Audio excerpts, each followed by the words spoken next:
नमस्ते, मैं एजाज और आप देख रहे हैं नेशन स्पीक्स इंडिया। दोस्तों, नॉर्थ ईस्ट दिल्ली में जो दंगे हुए थे वो दंगा कितना भयावह था और इस दंगे को हम कह सकते हैं कि 1984 जो एंटी सिख राइट्स हुए थे उसके बाद से ये सबसे बड़ा दंगा था जिसमें सबसे ज़्यादा जाने गई और ख़ास करके एक पार्टिकुलर कम्युनिटी को, एक ख़ास संप्रदाय के लोगों को इस दंगे के माध्यम से टारगेट किया गया। और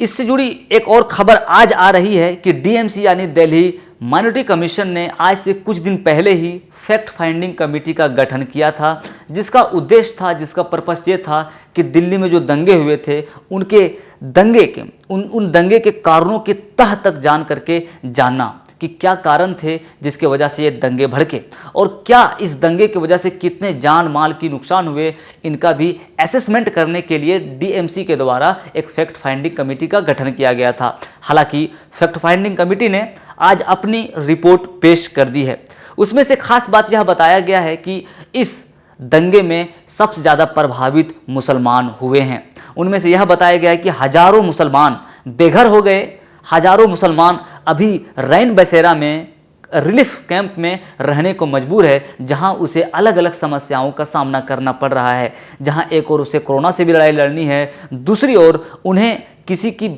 बेटे की हत्या कर दी गई है, किसी के पति की हत्या कर दी है गई है, किसी के भाई की हत्या कर दी गई है। बहुत सारे ऐसे लोग हैं जिसके भाई की, पति की लाशें भी नहीं मिली है, वो लोग दूसरे फ्रंट पे लड़ाई लड़ रहे हैं। तीसरी ओर उसे भूखमरी जैसी समस्या का सामना करना पड़ रहा है। इस तरह का असेसमेंट पेश किया गया है आज फैक्ट फाइंडिंग कमेटी के द्वारा।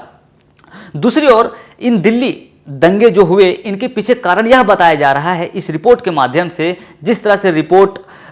जो फैक्ट फाइंडिंग कमेटी ने जो विक्टिम्स हैं, जो सर्वाइवर हैं, उन लोगों से बात किया ग्राउंड पे जाकर के, तो पता यह चला है कि दंगा भड़काने में कपिल मिश्रा का हाथ है। क्योंकि कपिल मिश्रा ने ही 23 फरवरी को भाषण दिया था, जिसके माध्यम से लगातार, जिसके जरिए से लगातार फिर सिलसिलेवार तरीके से पूरे नॉर्थ ईस्ट दिल्ली में दंगे फैले और परिणाम यह क्या है आप तमाम लोगों के सामने है। तो आप कह सकते हैं कि जिस तरह से कपिल मिश्रा ने भाषण दिया था और ये ऑन रिकॉर्ड है, यहाँ तक कि एक बार दिल्ली हाई कोर्ट में भी इसे पेश करने को जस्टिस मुरलीधर द्वारा किया गया था, लेकिन जस्टिस मुरलीधर को तुरंत ही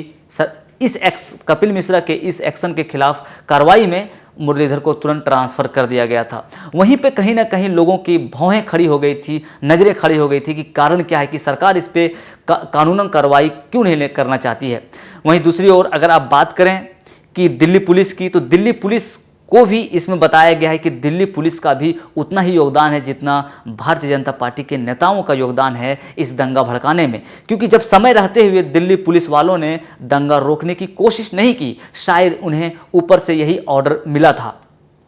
और इस बात की पुष्टि और भी हो जाती है कि दिल्ली पुलिस की भी संलिप्तता है कि जिस तरह से जब कपिल मिश्रा भड़काऊ भाषण दे रहे थे, उस टाइम नॉर्थ ईस्ट दिल्ली के पुलिस कमिश्नर भी वहाँ पे मौजूद थे, लेकिन उनके सामने ये भड़काऊ भाषण देते हैं, लेकिन पुलिस हाथ पे हाथ रखे बैठी हुई रहती है। इससे भी साफ हो जाता है कि पुलिस वालों का भी इन्वॉल्वमेंट उतना ही था जितना कपिल मिश्रा का है। तो इस कंडीशन में दोनों का ही बहुत योगदान है इस दंगा को भड़काने में। हालांकि अगर बात करें दिल्ली पुलिस पर, तो दिल्ली पुलिस ने भी कुछ दिन पहले ही एक रिपोर्ट जारी किया था। उनमें से यह बताया था कि हमने अभी तक यह पाया है अपनी रिपोर्ट में कि कोई भी पॉलिटिशियन का इस दंगे भड़काने में हाथ नहीं है। तो हालांकि इस पुलिस की एक्टिविटीज़ पे क्यों विश्वास किया जाए, क्योंकि जब पुलिस वाले होते हैं और उसके सामने में दंगा भड़काने की बात करते हैं और वो कार्रवाई नहीं करते हैं, तो यहाँ पे कहीं ना कहीं पुलिस की एक्टिविटीज़ को लेकर के भी संशय से लोग देख रहे हैं और इनके हर एक्टिविटीज़ पर लोग पैनी निगाह बनाए हुए हैं। क्योंकि लगातार जिस तरह से पुलिस वालों की मतलब एक्टिविटीज़ रही है इन दंगे को रोकने में, इस दंगे को लेकर के, वो भी संदेहास्पद है और कहीं ना कहीं इंगित करती है कि पुलिस सिर्फ एक तरफा कार्रवाई कर रही है मुसलमानों के खिलाफ। क्योंकि आज से कुछ दिन पहले ही, अगर कहें तो एक दिन पहले ही ये खबर आई थी कि जो स्पेशल कमिश्नर है पुलिस, दिल्ली पुलिस के स्पेशल कमिश्नर है, उन्होंने यह आदेश दिया था, जो टीम प्रोब कर रही है, जो इन्वेस्टिगेटिंग टीम इन्वेस्टिगेट कर रही है दिल्ली दंगों को, उन्हें यह आदेश दिया था रिटन में कि आप हिंदू युवाओं को अरेस्ट ना करें, क्योंकि इससे खास कम्युनिटी में, हिंदू कम्युनिटी में रिसेंटमेंट हो रहा है, लोग गुस्सा हो रहे हैं। तो आप समझिए कि जो दिल्ली पुलिस का अब तक का रोल रहा है बिल्कुल निर्मम रहा है, एक तरफा रहा है, एक पक्षीय रहा है और वो भी मुसलमानों के खिलाफ रहा है। अभी के लिए बस इतना ही। इस तरह के तमाम खबरों के साथ जुड़े रहने के लिए देखते रहिए नेशन स्पीक्स इंडिया। शुक्रिया।